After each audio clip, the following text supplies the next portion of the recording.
여러분은 살면서 어떤 상황이나 또 어떤 사람을 보면 왠지 화가 나는 그런 일들을 경험해 보셨습니까? 혹시 너무 자주 경험하고 있진 않으신가요? 지금은 지역 감정이 많이 사라졌는데 제가 대학 다니던 시절만 해도 전라도 사람, 경상도 사람 지역별로 별로 감정이 좋지 않았습니다. 심지어는 교단도 합동측이 전라도와 경상도 합동과 개혁으로 나뉘어졌던 아픈 기억이 있습니다. 지금은 물론 한 10여 년 전에 다시 통합했지만요. 저는 개인적으로 경상도에서 태어나서 전라도에서 자랐기 때문에 제 안에는 지역 감정이 별로 없습니다. 근데 제가 경상도에서 전라도로 전학을 갔더니 초기에 그 억양 때문에 고생을 많이 했습니다. 왜냐하면 선생님도 저를 괜히 놀리느라 그 수업 시간에 일부러 책을 읽히고 또 친구들도 제가 경상도 억양이 좀 이렇게 재밌으면 막 옆에서 따라하고 웃고 뭐 이런 그 놀림을 좀 많이 당했습니다. 또 저는 어렸을 적 경우에 없는 행동을 하는 사람 보면 이 화가 치밀어올 때가 종종 있었습니다. 왠지 다른 사람들에게 피해를 주는 것은 비도덕적이라는 생각이 강하게 제 안에 자리 잡고 있지 않나 싶습니다.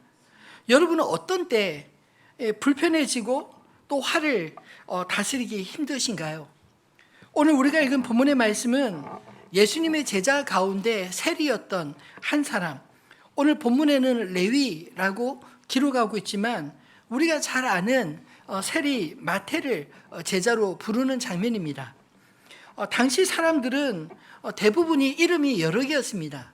왜냐하면 그 당시에 유대인의 이름도 있고 그 당시 로마 제국의 그 지배 아래 있었기 때문에 로마식의 이름들을 또 하나씩 가지고 있었습니다.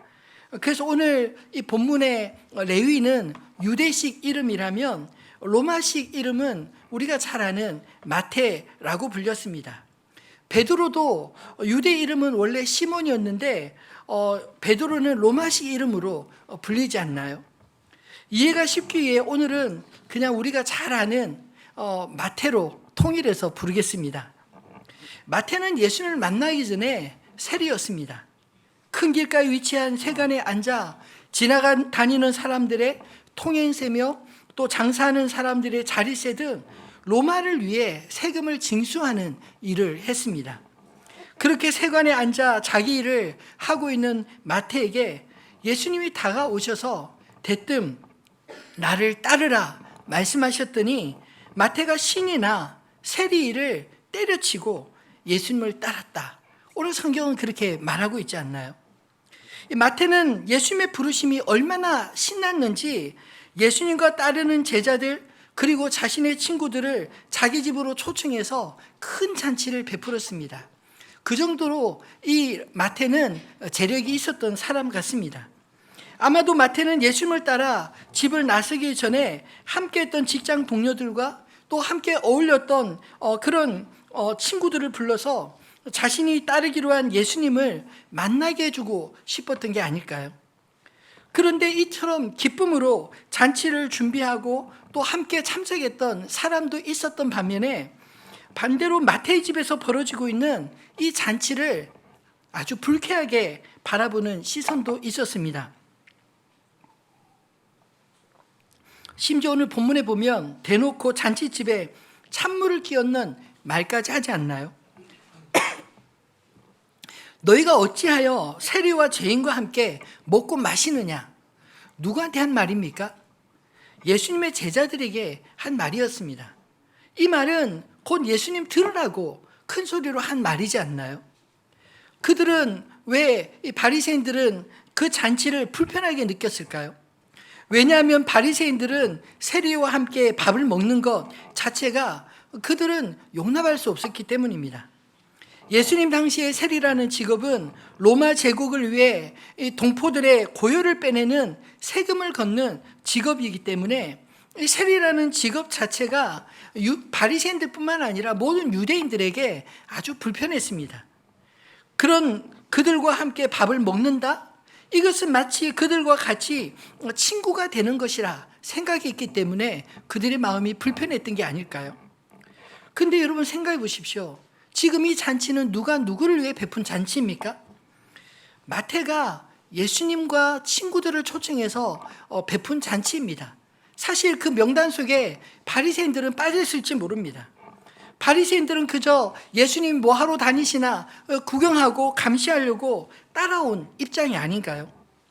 그럼에도 불구하고 그들은 예수님을 따라온 주제에 제자들에게 따지고 세리들을 모욕을 주고 있습니다. 불순한 목적으로 찾아왔기 때문에 그들은 감사한 마음으로 잔치에 참여한 게 아니라 오히려 방해하고 오히려 트집을 잡기 위해 찾아온 게 아닌가요? 요즘 한국교회 신천지 교인들이 곳곳에 흩어져 이런 역할을 하고 있다는 소식을 최근에 들었습니다.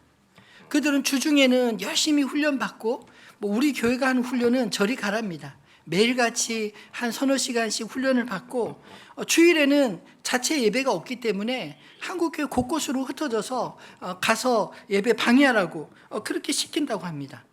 오늘 본문의 바리새인들과 같은 그런 모습들이 아닌가요? 그들은 은혜 받으러 오는 것이 아니라 회방 놓으러 다닌다고 하니 참 기가 막히지 않습니까? 바리새인들의 회방 소리를 들으신 주님은 그들의 말에 비유를 들어 대답하셨습니다. 31절과 32절 말씀을 같이 읽어볼까요?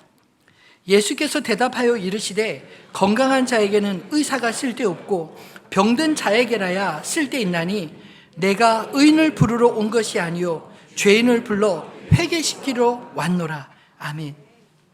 예수님은 바리새인들이 죄인 취급받은 사람들을 범죄자가 아닌 의사의 도움이 간절히 필요한 병자로 보았습니다.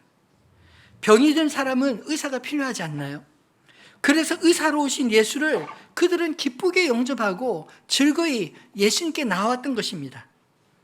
그런데 바리새인들은 자신들은 건강하다 그런 생각을 가졌기 때문에 그들에게 당장 예수님이 필요하지 않았습니다. 그들은 예수님께 다가가기도 하고 따라다니기도 했지만 그걸 별로 기쁘게 여기지 않았습니다. 오히려 문제가 많은 사람들이 예수님 가까이 있는 것을 볼 때마다 예수님을 저 사람 도대체 누구일까? 불편한 시선으로 바라본 것입니다. 예수님은 환자를 정성껏 돌보는 의사의 심정으로 누구도 가리지 않고 아픔을 당한 자들에게 다가가셨지만 때로 우리도 내게로 다가온 어떤 사람들에 대해 경계하고 불쾌하게 느낄 때가 있지 않나요? 예를 들면 주일날 담배 냄새, 술 냄새 풍기며 교회 오는 사람, 왠지 내 옆에서 예배드리면 신경이 쓰이고 마음이 불편해지지 않습니까? 또 몸에 이상한 그림을 그리고 그림을 좀 잘 감추지 않고 환하게 드러낸 채 그렇게 교회에 오면 괜히 눈살이 찌푸려지고 좀 무섭기까지 하지 않나요? 근데 여러분 만약 예수님이 그런 사람들도 초청하신다면 어떻게 하시겠습니까? 복음이 정말 간절히 필요한 사람이 어쩌면 바로 그런 사람들이 아닐까요? 오늘 세리 마태의 집에 초청되어 온 사람들이 아마 그런 사람들이었던 것 같습니다. 그리고 바리새인들은 오히려 그런 모습을 보면서 불편하게 느꼈던 것이죠. 어떤 마음으로 그들이 주님께로 나왔는지 우리는 알지 못하지만 어쨌든 이곳에 주님이 계시다면 이곳에서 주님이 그분들을 한 분 한 분 부르셨다면 우리는 바리새인들과 같이 비난할 것이 아니라 그가 주님을 잘 만날 수 있도록 오히려 기꺼이 환대해야 하지 않을까요? 오늘 마태가 예수님을 만나고 따르기로 작정하면서 제일 먼저 한 일이 바로 자기 집에서 큰 잔치를 베풀어 예수님과 친구들을 만날 기회를 베푼 것입니다. 우리 안에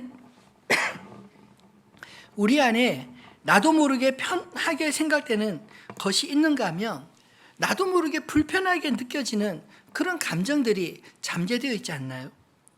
바리새인들의 입장에서 보면 예수님의 일거수일투족은 정말 혁명적이었습니다. 자신들이 배우고 익숙한 것과 예수님의 가르침과 행동하는 것이 너무나 다른 차이를 보였기 때문입니다. 예수님이 비유로 들어주신 새 포도주를 낡은 가죽 부대에 넣는 법이 없듯이 예수님의 가르치심은 새 포도주와 같았고 바리새인들의 율법과는 낡은 가죽 부대와 같아서 그들이 예수님을 담아낼 수가 없었던 것입니다. 근데 여러분 생각해 보십시오. 처음부터 낡은 가죽 부대가 있겠습니까? 처음에는 양이나 염소의 가죽으로 만든 새 부대로 시작하지만 시간이 갈수록 또 익숙하게 사용할수록 점차 낡은 가죽 부대가 된 것이 아니겠습니까? 우리도 처음 복음을 듣고 구원을 받았을 때는 새 술 대신 그리스도를 영접하고 마음에 담았을 텐데 시간이 가면 갈수록 주님을 새 포도주로 대하지 않고 마치 묽은 포도주로 대하고 있는 것은 아닌가요? 복음은 언제나 우리를 새롭게 하는데 우리가 복음을 점점 묵은 포도주 취급하고 있지 않은지 우리 자신을 돌아보았으면 좋겠습니다. 익숙해지는 것 참 무섭습니다. 한편으로는 익숙한 것이 편해지기도 하지만 또 한편으로는 익숙해지면 점점 더 감정이 무뎌지지 않나요? 오늘 주시는 말씀을 통해 우리의 무뎌진 심령이 성령으로 새롭게 되어지기를 소망합니다. 그렇다면 우리는 익숙한 것들로부터 왜 결별해야 할까요? 첫 번째로 익숙한 것들에 길들여지다 보면 잘못된 편견에 사로잡히기가 쉽기 때문입니다. 편견은 어떻게 생기는 것입니까? 한쪽으로만 보기 때문에 생기는 것이 편견입니다. 하나님이 우리 눈을 두 개씩이나 둔 것 감사하시기 바랍니다. 눈을 두 개씩 주신 이유가 있지 않을까요? 그냥 하나는 비상용으로 주신 게 아닙니다. 두 눈으로 모든 것을 입체적으로 바라보도록 우리에게 두 개의 눈을 주셨습니다. 우리 눈의 간격만큼 사물을 바라볼 때 입체적으로 보이지 않나요? 한번 테스트 해보십시오. 한쪽씩 깜빡깜빡 해보면 조금 다른 면이 보이지 않나요? 여러분, 그런데 사람은 이상하게도 사물과 사람들을 한쪽으로만 보려는 그런 경향이 있지 않나요? 세상에서 제일 무서운 사람이 어떤 사람인 줄 아십니까? 세상에서 책 한 권만 읽은 사람. 자기가 알고 있는 것이 전부이고 그리고 남의 말은 도무지 듣지 않는 그런 사람이 제일 무섭지 않나요? 예수님은 성경을 직접 기록하지 않으셨지만 예수님의 생애와 말씀들은 사복음서에서 입체적으로 기록되어 있습니다. 마태, 마가, 누가, 요한복음이 같은 사건을 조금씩 다르게 이야기하는 것 같지만 그러나 사실은 그것은 각각 다른 방향에서 보기 때문에 우리로 하여금 성경을 전체적으로 볼 수 있도록 예수님이 어떤 분이신지 한쪽 면으로만 아니라 마치 유대인의 관점에서 로마인의 관점에서 헬라인의 관점에서 그리고 하늘에서 보는 것처럼 그렇게 다양한 시각을 열어준 것입니다. 저는 성경을 읽을 때마다 정말 주님은 우리에게 입체적으로 볼 수 있도록 배려해 주셨구나 이런 생각이 듭니다. 성경을 보면 예수님은 정말 편견 없이 사람을 대하셨다 하는 것을 알 수 있지 않나요? 예수님은 모든 사람들의 각 사람을 다 알고 계시지만 그러나 오늘 바리새인들과 같이 사람들을 의인과 죄인으로 나누어 보신 적이 없습니다. 사마리아 여인을 대하실 때나 예수님의 제자들 한 사람 한 사람, 특별히 제자들이 이제 주님을 부인하고 주님을 배반하고 도망갈 걸 뻔히 알면서도 주님은 오히려 제자들을 사랑하시되 끝까지 사랑하시며 그들의 발을 씻기시고 그들에게 성만찬을 베푸시지 않나요?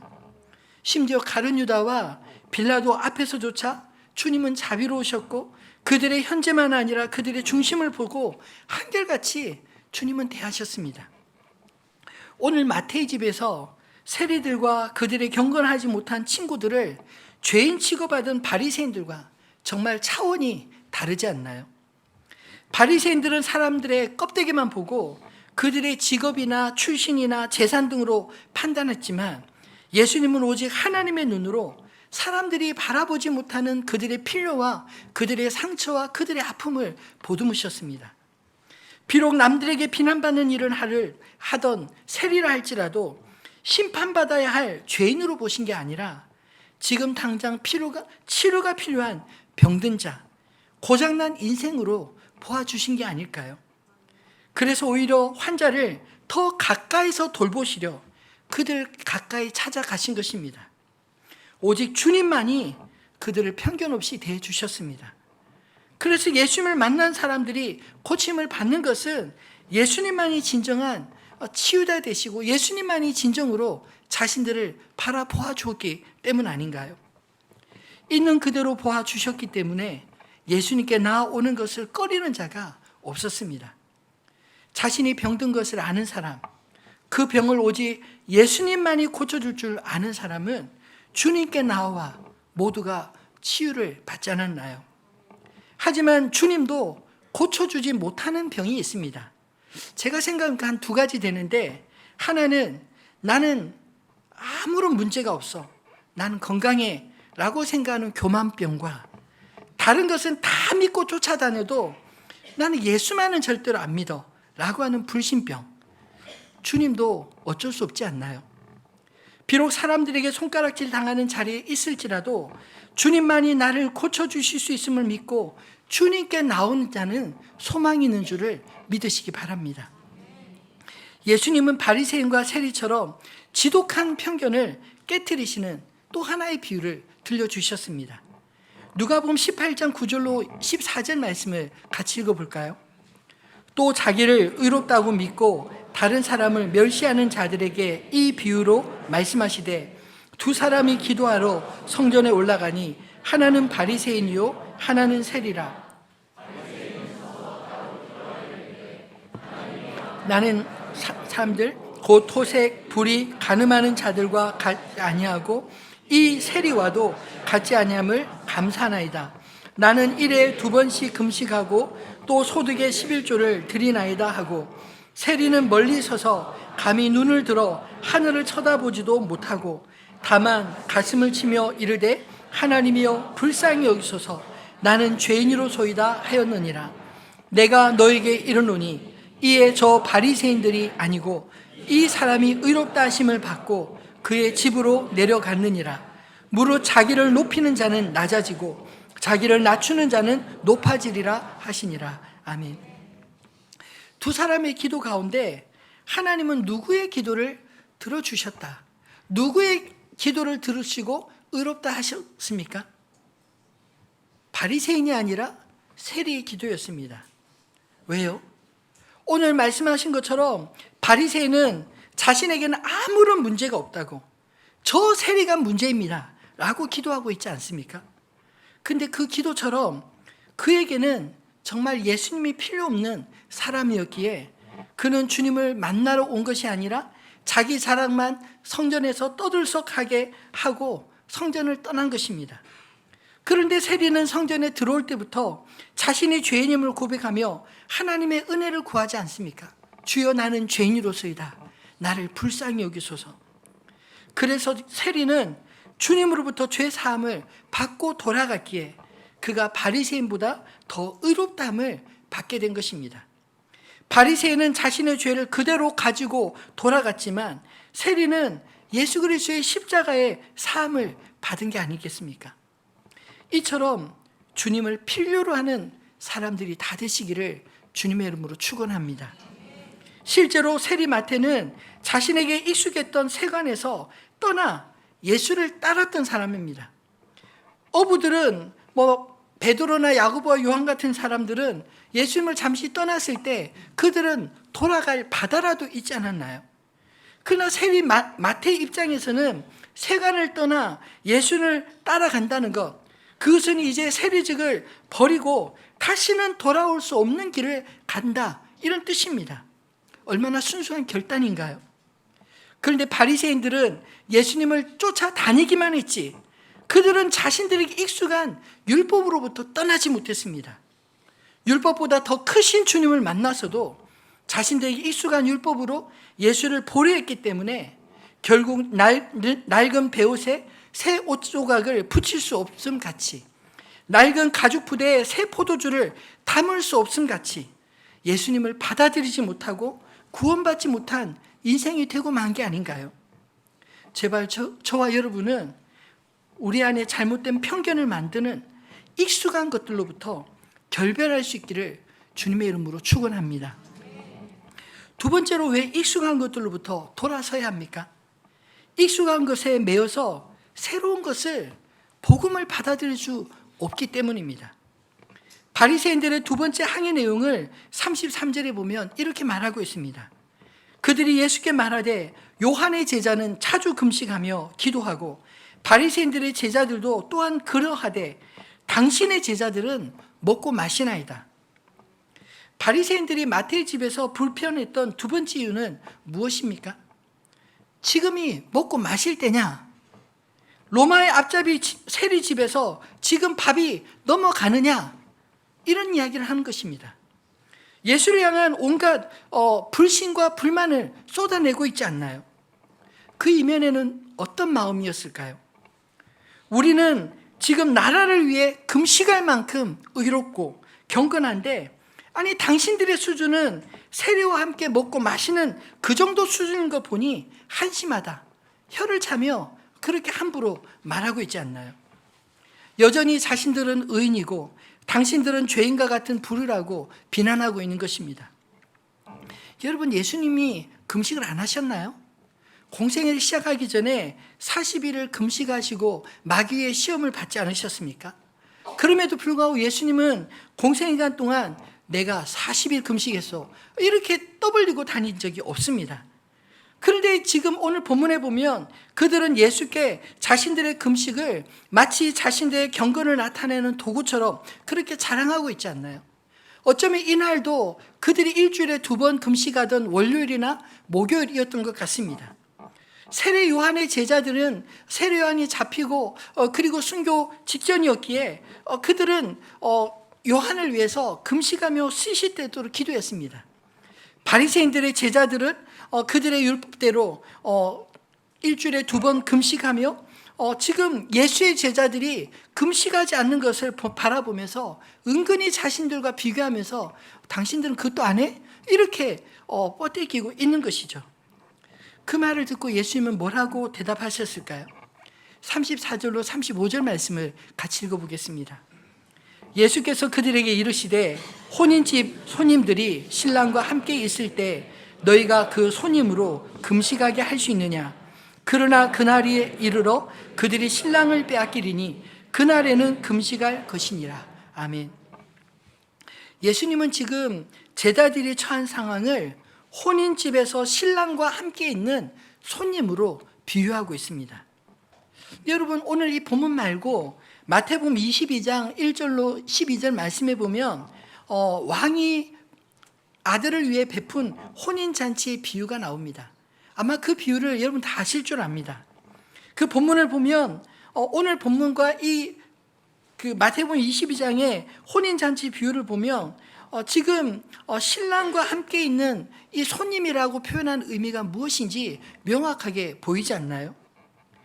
당연히 참석해야 할 청함받은 자들이 왕자의 혼인잔치에 참여하지 않자 왕은 급히 종들을 보내어 길가로 가서 누구든지 데려와 내 집을 채우라, 그렇게 명령을 합니다. 그때 평상시 같으면 귀족들이나 모일 그런 혼인잔치에 자격이 없었던 자들이 길거리에서 즉각 캐스팅되어서 손님이 되어 왕이 준비한 혼인잔치에 참여하는 영광을 누리고 있는 것입니다. 오늘 본문의 바리새인과 세리처럼 뒤바뀐 신세가 보이지 않나요?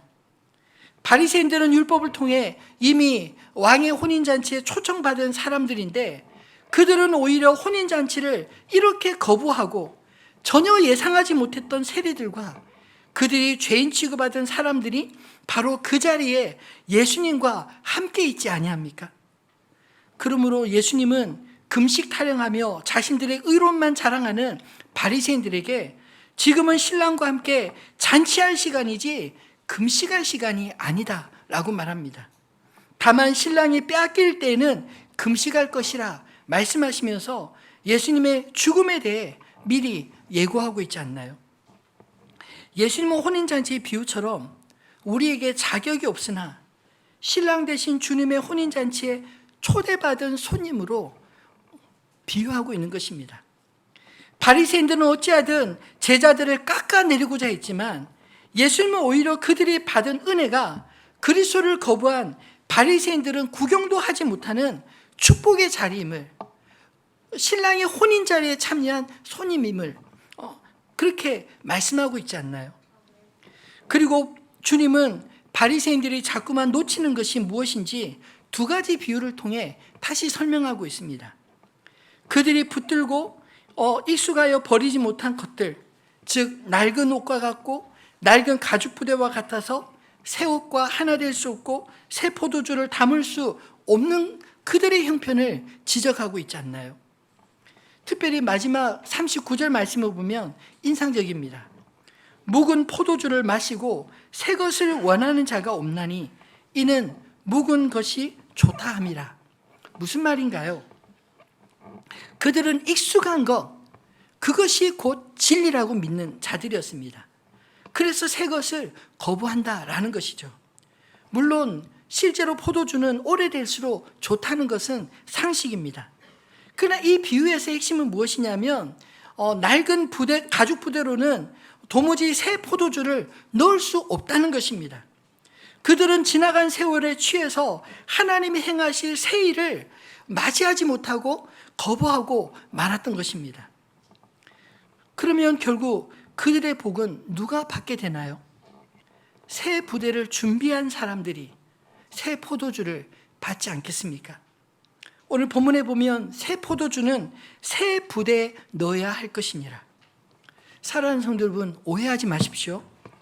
낡은 것과 익숙한 것과 결별해야 한다라고 말하니 이제 이참에 지긋지긋한 가정 버리고 이제 새장가가고 시집가고 아이들고 뭐고 이제 내 삶을 좀 즐겨보자. 또 직장 가서 맨날 상사들 눈치 보고 힘든데 목사님의 말씀의 오늘 메시지다. 이제 익숙한 것을 탈피해서 사표 내고 새로운 일을 시작해보자. 여러분, 새로운 환경을 바꾼다고 내가 바뀔까요? 이렇게 개인적으로 제발 적용하지 마시기 바랍니다. 오늘 이 말씀은 우리의 익숙한 환경을 개선하라는 그런 말씀이 아닙니다. 나를 지배하는 내면의 우상을 벗어나야 한다라는 말입니다. 마치 익숙한 것이 진리라고 생각하는 바리새인들처럼 우리 안에도 나의 내면을 지배하는 그렇게 심한 편견들과 내가 옳다고 생각해서 결국은 말씀을 들어도 실제의 삶은 항상 내 생각대로, 내 뜻대로 살지 않습니까? 입술로만 주님을 부르고 실제로 주님을 내 인생의 왕자에 모시지 않으면 새 포도주를 담을 수 없는 그저 낡은 가죽 부대가 되어버리고 마는 것입니다. 말씀을 맺겠습니다. 바라기는 우리의 삶이 그리스도 예수를 우리 인생의 주님을 모시는 새 부대가 되시기를 바랍니다. 그렇다면 여기서 새 포도주는 무엇을 말할까요? 예수 그리스도, 주께서 전해주신 하나님 나라의 복음, 그것이 바로 새 포도주가 아닌가요? 예수를 주로 섬긴 복음의 능력이 나타나는 사람들이 이 땅에 하나님의 택하신 백성이요, 그리스도의 몸된 교회요, 이 땅에 이미 임한 하나님의 나라인 줄을 믿으시기 바랍니다. 즉 새 부대는 바로 그리스도를 주로 영접한 택함 받은 하나님의 백성들인 것입니다. 새 포도주 대신 그리스도께서 우리 안에 충만히 거하시려면 우리가 날마다 말씀으로 새롭게 되어야 하지 않을까요? 고린도후서 5장 17절 말씀을 다시 한번 읽어보겠습니다. 그런즉 누구든지 그리스도 안에 있으면 새로운 피조물이라. 이전 것은 지나갔으니 보라 새 것이 되었도다. 아멘. 여러분, 이 말씀을 자세히 보면 나 스스로는 새로워질 수 없습니다. 오직 그리스도 안에 있을 때 새로운 피조물이라, 그렇게 말씀하고 있지 않나요? 곧 그리스도 안에 있을 때 우리가 거룩한 하나님의 택하신 백성이요 거룩한 하나님의 나라 되는 줄 믿으시기 바랍니다. 하나님의 통치 그 가운데 거할 때 우리 인생의 새 부대가 되는 것입니다. 이전 것은 지나갔으니 보라 새 것이 되었도다. 예수님의 오늘 이 말씀을 논쟁으로 읽지 마시기 바랍니다. 비록 바리새인들이 자신들의 그릇에 담을 수 없는 예수님 때문에 못마땅히 여기고 도발하고 있지만, 예수님은 오히려 오늘 이 말씀을 통해서 우리에게 하나님 나라의 비전을 오히려 보여주고 계시지 않나요? 하나님 나라는 어떤 사람들의 나라입니까? 자신들의 문제, 자신들의 병을 깨닫고 의원 대신 예수님께 나와 고침받은 자들의 나라인 줄 믿으시기 바랍니다. 또한 왕의 혼인잔치에 초청되어 신랑과 함께 있는 택함 받은 자들의 나라인 것입니다. 그리고 새 포도주와 같으신 그리스도 예수를 왕으로 모신 새 부대 같은 자들의 나라가 아닌가요? 그리스도 예수 안에서 날마다 새로운 그리스도의 복음으로 하나님 나라를 이루는 날마다 새로운 하늘빛 우리 교회 저와 여러분 모두가 되시기를 우리 주님의 이름으로 축원합니다.